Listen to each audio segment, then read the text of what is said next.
ओम शांति। आज बाबा के 29 मार्च के महावाक्य हैं।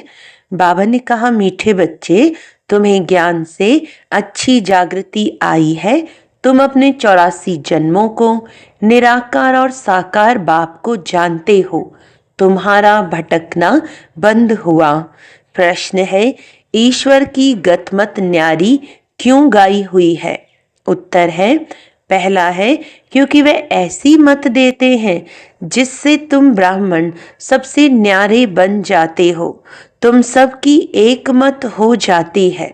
दूसरा, ईश्वर ही है जो सबकी सद्गति करते हैं, पुजारी से पूज्य बनाते हैं। इसीलिए उनकी गतमत न्यारी है, जिसे तुम बच्चों के सिवाय कोई समझ नहीं सकता। ओम शांति। तुम बच्चे जानते हो, बच्चों की अगर तबीयत ठीक नहीं होगी तो बाप कहेंगे, भल यहाँ सो जाओ, इसमें कोई हर्जा नहीं, क्योंकि सिकी लदे बच्चे हैं, अर्थात 5000 वर्ष बाद फिर से आकर मिले हैं। किसको मिले हैं? बेहद के बाप को। यह भी तुम बच्चे जानते हो, जिनको निश्चय है बरोबर हम बेहद के बाप से मिले हैं, क्योंकि बाप होता ही है एक हद का और दूसरा बेहद का। दुख में सब बेहद के बाप को याद करते हैं। सतयुग में एक ही लौकिक बाप को याद करते हैं, क्योंकि वहाँ है ही सुखधाम। लौकिक बाप उसको कहा जाता है जो इस लोक में जन्म देता है। पारलौकिक बाप तो एक ही बार आकर तुमको अपना बनाते हैं। तुम रहने वाले भी बाप के साथ अमर लोक में हो, जिसको परलोक परम धाम कहा जाता है। वह है परे ते परे धाम। स्वर्ग को परे ते परे नहीं कहेंगे। स्वर्ग नर्क यहाँ ही होता है। नई दुनिया को स्वर्ग, पुरानी दुनिया को नर्क कहा जाता है। अभी है पतित दुनिया, पुकारते भी हैं, हे पतित पावन आओ। सतयुग में ऐसे नहीं कहेंगे। जब से रावण राज्य होता है तब पतित बनते हैं, उनको कहेंगे 5 विकारों का राज्य। सतयुग में है ही निर्विकारी राज्य। भारत की कितनी जबरदस्त महिमा है, परंतु विकारी होने के कारण भारत की महिमा को जानते नहीं। भारत संपूर्ण निर्विकारी था जब ये लक्ष्मी नारायण राज्य करते थे। अभी वह राज्य नहीं है। वह राज्य कहाँ गया, ये पत्थर बुद्धियों को मालूम नहीं। और सभी अपने अपने धर्म स्थापक को जानते हैं। एक ही भारतवासी हैं जो न अपने धर्म को जानते न धर्म स्थापक को जानते हैं। और धर्म वाले अपने धर्म को तो जानते हैं, परंतु वह फिर कब स्थापन करने आएंगे ये नहीं जानते। सिख लोगों को भी यह पता नहीं है कि हमारा सिख धर्म पहले था नहीं। गुरु नानक ने आकर स्थापन किया तो जरूर फिर सुखधाम में नहीं रहेगा। तभी गुरु नानक आकर फिर स्थापन करेंगे, क्योंकि वर्ल्ड की हिस्ट्री ज्योग्राफी रिपीट होती है ना। क्रिश्चियन धर्म भी नहीं था, फिर स्थापना हुई। पहले नई दुनिया थी, एक धर्म था, सिर्फ तुम भारतवासी ही थे। एक धर्म था, फिर तुम 84 जन्म लेते लेते ये भी भूल गए हो कि हम ही देवता थे, फिर हम ही 84 जन्म लेते हैं। तब बाप कहते हैं, तुम अपने जन्मों को नहीं जानते हो, मैं बतलाता हूँ। आधा कल्प राम राज्य था, फिर रावण राज्य हुआ है। पहले है सूर्यवंशी घराना, फिर चंद्रवंशी घराना राम राज्य। सूर्यवंशी लक्ष्मी नारायण के घराने का राज्य था। जो सूर्यवंशी लक्ष्मी नारायण के घराने के थे सो 84 जन्म ले। अभी रावण के घराने के बने हैं। आगे पुण्यात्माओं के घराने थे। अभी पाप आत्माओं के घराने बने हैं, 84 जन्म लिए हैं। वे तो 84 लाख कह देते, अब 84 लाख का कौन बैठ विचार करेंगे। इसीलिए कोई का विचार चलता ही नहीं। अभी तुमको बाप ने समझाया है, तुम बाप के आगे बैठे हो। निराकार बाप और साकार बाप दोनों ही भारत में नामी गिरामी है, गाते भी हैं परंतु बाप को जानते नहीं हैं। अज्ञान नींद में सोए पड़े हैं, ज्ञान से जागृति होती है। रोशनी में मनुष्य कभी धक्का नहीं खाते, अंधियारे में धक्के खाते रहते। भारतवासी पूज्य थे, अब पुजारी हैं। लक्ष्मी नारायण पूज्य थे ना, ये किसकी पूजा करेंगे। अपना चित्र बनाए अपनी पूजा तो नहीं करेंगे, यह हो नहीं सकता। तुम बच्चे जानते हो हम ही पूज्य, सो फिर कैसे पुजारी बनते हैं। यह बातें और कोई समझ नहीं सकते, बाप ही समझाते हैं। इसीलिए कहते भी हैं ईश्वर की गतमत न्यारी है। अभी तुम बच्चे जानते हो बाबा ने हमारी सारी दुनिया से गतमत न्यारी कर दी है। सारी दुनिया में अनेक मत मतांतर हैं, यहाँ तुम ब्राह्मणों की है एक मत। ईश्वर की मत और गत, गत अर्थात सदगति, सदगति दाता एक ही बाप है। गाते भी हैं सर्व का सदगति दाता राम, परंतु समझते नहीं कि राम किसको कहा जाता है। कहेंगे जिधर देखो राम ही राम रहता है, इसको कहा जाता है अज्ञान अंधियारा। अंधियारे में है दुख, सोजरे में है सुख। अंधियारे में ही पुकारते हैं ना, बंदगी करना माना बाप को बुलाना, भीख मांगते हैं ना। देवताओं के मंदिर में जाकर भीख मांगना हुआ ना। सतयुग में भीख मांगने की दरकार नहीं, भिखारी को इनसॉल्वेंट कहा जाता है।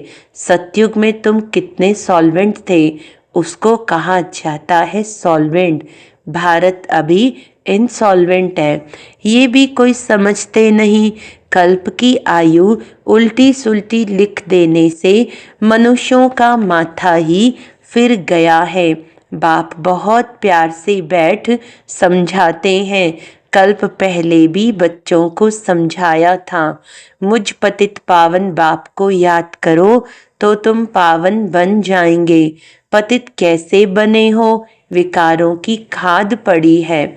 सब मनुष्य जंक खाए हुए हैं, अब वह जंक कैसे निकले। मुझे याद करो, देह अभिमान छोड़ देही अभिमानी बनो। अपने को आत्मा समझो, पहले तुम हो आत्मा फिर शरीर लेते हो। आत्मा तो अमर है, शरीर मृत्यु को पाता है। सतयुग को कहा जाता है अमर लोग, कलयुग को कहा जाता है मृत्यु लोग। दुनिया में ये कोई भी नहीं जानते कि अमर लोक था फिर मृत्यु लोक कैसे बना। अमर लोक अर्थात अकाले मृत्यु नहीं होती, वहाँ आयु भी बड़ी रहती है। वह है ही पवित्र दुनिया।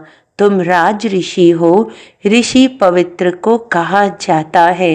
तुमको पवित्र किसने बनाया, उनको बनाते हैं शंकराचार्य, तुमको बना रहे हैं शिवाचार्य। ये कोई पढ़ा हुआ नहीं है, इन द्वारा तुमको शिव बाबा आकर पढ़ाते हैं। शंकराचार्य ने तो गर्भ से जन्म लिया, कोई ऊपर से अवतरित नहीं हुआ। बाप तो इनमें प्रवेश करते हैं, आते हैं जाते हैं, मालिक हैं, जिसमें चाहें उनमें जा सकते हैं। बाबा ने समझाया है, कोई का कल्याण करने अर्थ मैं प्रवेश कर लेता हूँ। आता तो पतित तन में ही हूँ ना, बहुतों का कल्याण करता हूँ। बच्चों को समझाया है, माया भी कम नहीं है। कभी कभी ध्यान में माया प्रवेश कर उल्टा सुल्टा बुलवाती रहती है। इसीलिए बच्चों को बहुत संभाल करनी है। कईयों में जब माया प्रवेश कर लेती है तो कहते हैं मैं शिव हूँ, फलाना हूँ। माया बड़ी शैतान है। समझदार बच्चे अच्छी रीति समझ जाएंगे कि किसका प्रवेश है। शरीर तो उनका मुकर्रर है, यह है ना, फिर दूसरे का हम सुने ही क्यों।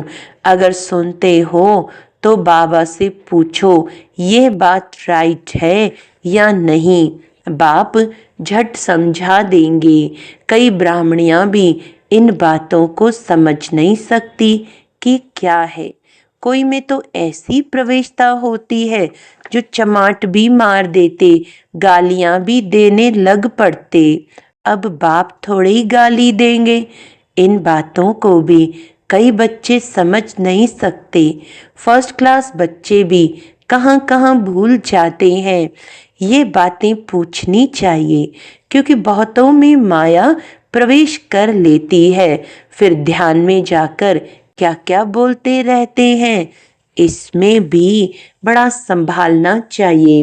बाप को पूरा समाचार देना चाहिए। फलाने में मम्मा आती है, फलाने में बाबा आते हैं। इन सब बातों को छोड़ बाप का एक ही फरमान है कि माँ में कम याद करो, बाप को और सृष्टि चक्र को याद करो। रचयिता और रचना का सिमरण करने वाले की शक्ल सदैव हर्षित रहेगी। बहुत है जिनका सिमरण होता नहीं है। कर्म बंधन बड़ा भारी है, विवेक कहता है, जबकि बेहद का बाप मिला है। कहते हैं मुझे याद करो, तो फिर क्यों न हम याद करें। कुछ भी होता है तो बाप से पूछो, बाप समझाएंगे।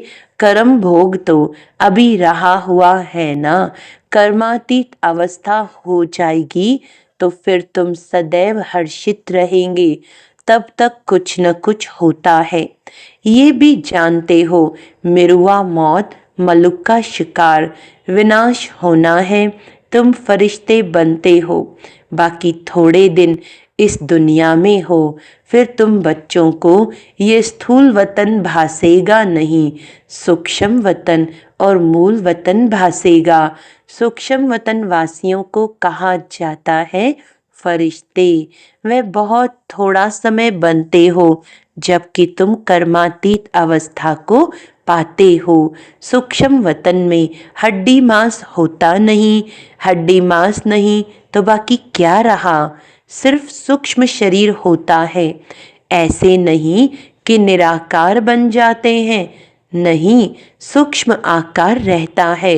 वहाँ की भाषा मूवी चलती है। आत्मा आवाज से परे है, उसको कहा जाता है सटल वर्ल्ड। सूक्ष्म आवाज होता है।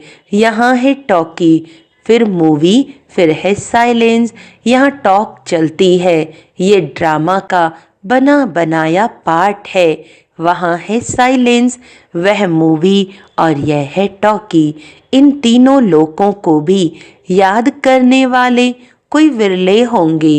बाप समझाते हैं बच्चे, सजाओं से छूटने के लिए कम से कम 8 घंटा कर्म योगी बन कर्म करो, 8 घंटा आराम करो और 8 घंटा बाप को याद करो। इसी प्रैक्टिस से तुम पावन बन जाएंगे। नींद करते हो, वह कोई बाप की याद नहीं है। ऐसे भी कोई नहीं समझे कि बाबा के तो हम बच्चे हैं ना, फिर याद क्या करें। नहीं, बाप तो कहते हैं मुझे वहाँ याद करो। अपने को आत्मा समझ मुझे याद करो। जब तक योग बल से तुम पवित्र ना बनो तब तक घर में भी तुम जा नहीं सकते। नहीं तो फिर सजाएं खाकर जाना होगा। सूक्ष्म वतन मूल वतन में भी जाना है, फिर आना है स्वर्ग में। बाबा ने समझाया है, आगे चल अखबारों में भी पढ़ेगा अभी तो बहुत टाइम है। इतनी सारी राजधानी स्थापन होती है। South, north, east, west Bharat का कितना है? अब अखबारों द्वारा ही आवाज निकलेगा। बाप कहते हैं, मुझे याद करो तो तुम्हारे पाप कट जाएंगे। बुलाते भी हैं, हे पतित पावन लिबरेटर, हमको दुख से छुड़ाओ। बच्चे जानते हैं, ड्रामा प्लान अनुसार विनाश भी होना है। इस लड़ाई के बाद फिर शांति ही शांति होगी, सुखधाम हो जाएगा, सारी उथल पाथल हो जाएगी। सतयुग में होता ही है एक धर्म, कलयुग में है अनेक धर्म। ये तो कोई भी समझ सकते हैं। सबसे पहले आदि सनातन देवी देवता धर्म था। जब सूर्यवंशी थे तो चंद्रवंशी नहीं थे, फिर चंद्रवंशी होते हैं। पीछे ये देवी देवता धर्म प्रायलोप हो जाता है। पीछे फिर और धर्म वाले आते हैं। वह भी जब तक उन्हों की संस्था वृद्धि को पाए तब तक मालूम थोड़ा ही पड़ता है। अभी तुम बच्चे सृष्टि के आदि मध्य अंत को जानते हो।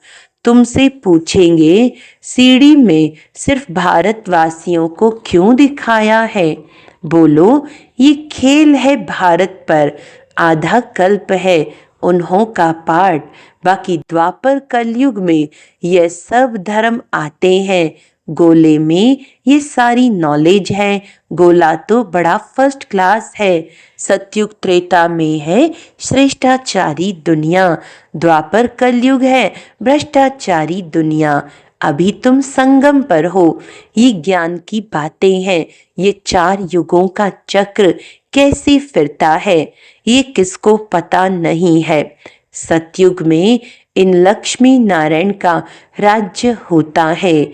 इन्हों को भी ये थोड़े पता रहता कि सतयुग के बाद फिर त्रेता होना है, त्रेता के बाद फिर द्वापर कलयुग आना है।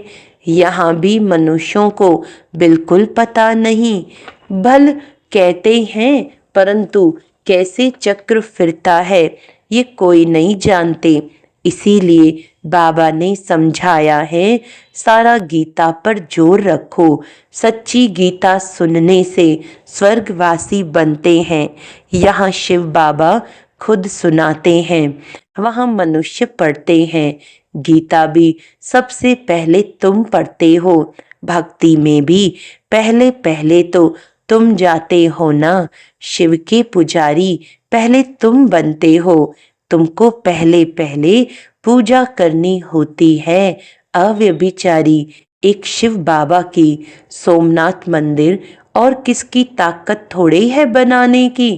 बोर्ड पर कितने प्रकार की बातें लिख सकते हैं, यह भी लिख सकते हैं, भारतवासी सच्ची गीता सुनने से सचखंड के मालिक बनते हैं। अभी तुम बच्चे जानते हो, हम सच्ची गीता सुनकर स्वर्गवासी बन रहे हैं। जिस समय तुम समझाते हो तो कहते हैं, हाँ बरोबर ठीक है। बाहर गए, खलास, वहाँ की वहाँ रही। अच्छा, मीठे मीठे सिखिलदे बच्चों प्रति माता पिता बाप दादा का याद प्यार और गुड मॉर्निंग। रूहानी बाप की रूहानी बच्चों को नमस्ते। हम रूहानी बच्चों की रूहानी बाप दादा को याद प्यार, गुड मॉर्निंग, नमस्ते नमस्ते नमस्ते जी। धारणा के लिए मुख्य सार है, रचयिता और रचना का ज्ञान सिमरण कर सदा हर्षित रहना है। याद की यात्रा से अपने पुराने सब कर्म बंधन काट कर्मातीत अवस्था बनानी है। ध्यान दीदार में माया की बहुत प्रवेशता होती है, इसीलिए संभाल करनी है। बाप को समाचार दे राय लेनी है, कोई भी भूल नहीं करनी है। वरदान है, अपनी शुभ भावना द्वारा निर्बल आत्माओं में बल भरने वाले सदा शक्ति स्वरूप भव। सेवाधारी बच्चों की विशेष सेवा है। स्वयं शक्ति स्वरूप रहना और सर्व को शक्ति स्वरूप बनाना, अर्थात निर्बल आत्माओं में बल भरना। इसके लिए सदा शुभ भावना और श्रेष्ठ कामना स्वरूप बनो। शुभ भावना का अर्थ यह नहीं कि किसी में भावना रखते रखते उसके भाववान हो जाओ, ये गलती नहीं करना। शुभ भावना भी बेहद की हो। एक के प्रति विशेष भावना भी नुकसानकारक है। इसीलिए बेहद में स्थित हो निर्बल आत्माओं को अपनी प्राप्त हुई शक्तियों के आधार से शक्ति स्वरूप बनाओ। स्लोगन है, अलंकार ब्राह्मण जीवन का श्रृंगार है, इसीलिए अलंकारी बनो, देह अहंकारी नहीं। अच्छा, आज का अव्यक्त इशारा है। कई बच्चे कहते हैं वैसे क्रोध नहीं आता है, लेकिन कोई झूठ बोलता है तो क्रोध आ जाता है। उसने झूठ बोला, आपने क्रोध से बोला, तो दोनों में राइट कौन? कई चतुराई से कहते हैं कि हम क्रोध नहीं करते हैं, हमारा आवाज ही बड़ा है, आवाज ही ऐसा तेज है। लेकिन जब साइंस के साधनों से आवाज को कम और ज्यादा कर सकते हैं, तो क्या साइलेंस की पावर से अपने आवाज की गति को धीमी या तेज नहीं कर सकते हो? अच्छा, ओम शांति।